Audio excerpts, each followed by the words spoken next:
Assalamualaikum warahmatullahi wabarakatuh. Kenalkan, kami dari kelompok 4. Saya Nur Aziza. Saya Mutiara Ariani. Saya Wahdestiana. Saya Siti Faroma. Saya Anissa Rapasari. Saya Octavia Nur Aziza.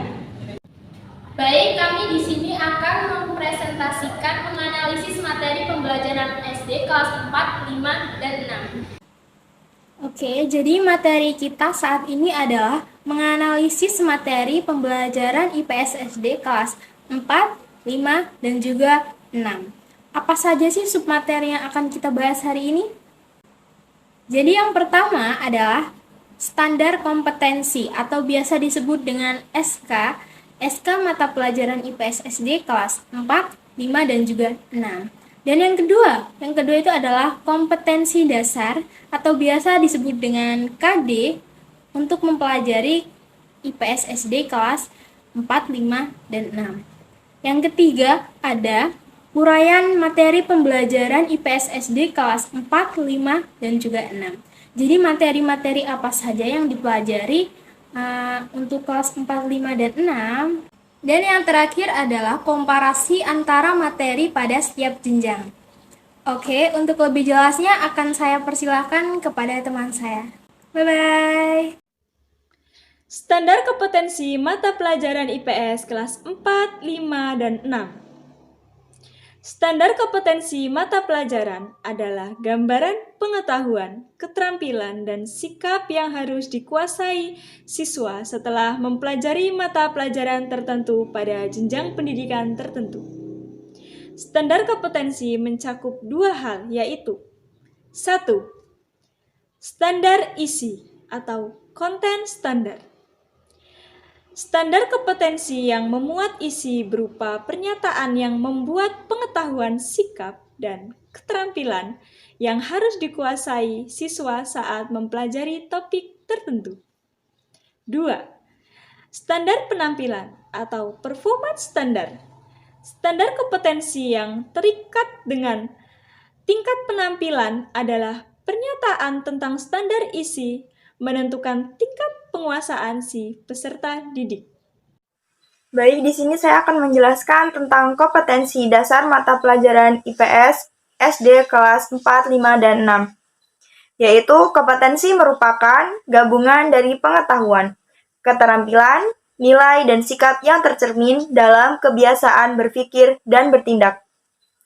Ada beberapa aspek di dalamnya kompetensi sebagai tujuan atau target seperti 1. Pengetahuan atau knowledge, yaitu kemampuan dalam bidang kognitif. 2. Pemahaman atau understanding, yaitu ke dalam pengetahuan yang dimiliki setiap individu. 3. Kemahiran atau skill. 4.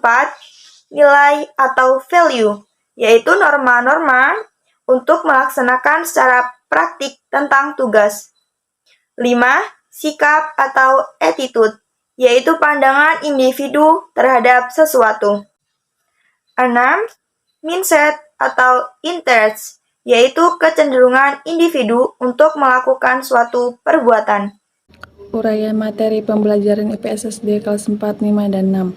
Saat melaksanakan pembelajaran tematik, materi dan proses pembelajaran sudah disediakan pemerintah dalam buku guru dan buku siswa. Buku guru berisi tentang langkah-langkah yang harus dilakukan dalam proses pembelajaran oleh guru dan siswa. Sedangkan buku siswa berisi materi peruntukan untuk siswa. Komparasi pada setiap jenjang. Dalam menerapkan pembelajaran materi IPS pada kelas 4, 5, dan 6, sekolah dasar sebaiknya memberikan materi sesuai dengan jenjang pada setiap sekolah, baik itu buku tema dan subtema.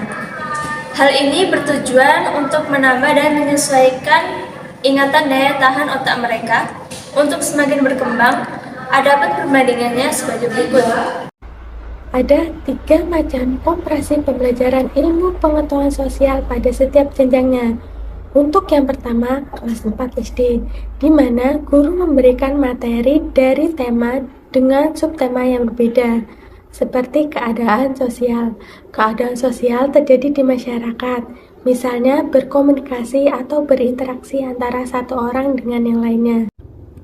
Untuk yang kedua, yaitu kelas 5 SD, di mana guru memberikan wawasan ilmu pengetahuan sosial yang ada di Indonesia, seperti menjaga ekosistem. Ekosistem yaitu hubungan timbal balik antara makhluk hidup dengan lingkungannya. Kita sebagai manusia memiliki peran aktif untuk menjaga ekosistem, seperti tidak membuang sampah ke sungai atau melakukan reboisasi dan lain sebagainya. Untuk yang ketiga, yaitu kelas 6 SD. Pada jenjang akhir sekolah dasar, guru berupaya mematangkan siswanya dengan memberi materi yang lebih sulit, seperti keadaan global dan tokoh sejarah di Indonesia. Sekian dari kelompok kami ucapkan terima kasih. Wassalamualaikum.